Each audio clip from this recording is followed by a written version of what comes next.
Okay, good morning सबैलाई। ल यो बाङरुङ रेस्टुरेन्ट पऱ्यो, यो बाङरुङ रेस्टुरेन्ट है।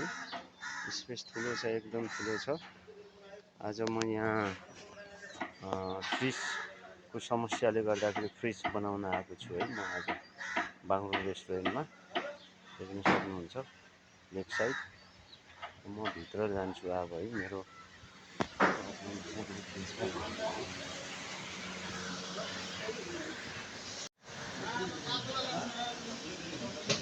बाङरुङ रेस्टुरेन्ट हो।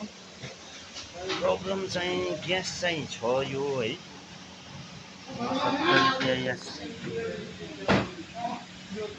70 PIS ग्यास देखाएको छ। 70 PIS छ है ग्यास चाहिँ। तर प्रब्लम के छ भने चोक भएछ, यसको चोकिङ भएर कम्प्रेसर डडङ डडङ डडङ हुने। र यसको भित्र बाहिर एउटा फ्यान छ है, एडजस्ट फ्यान छ। एडजस्ट फ्यान चले पनि छैन, पुरा जाम भएको छ है। यो चाहिँ तपाईँको यो फ्रिज हो, तपाईँको सेफ्ट फ्रिजर फ्रिज हो यो है। यो चाहिँ फ्रिज ठुलो छ एकदम। यो कुलिङ दिएको छैन यो फ्रिजको है। फ्रिज चाहिँ यस्तो किसिमको फ्रिज छ,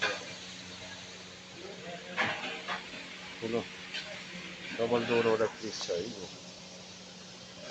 डबल डोरवाला फ्रिज छ, कुलिङ दिएको छैन है यो। बनाउँदैछु म। हुन्छ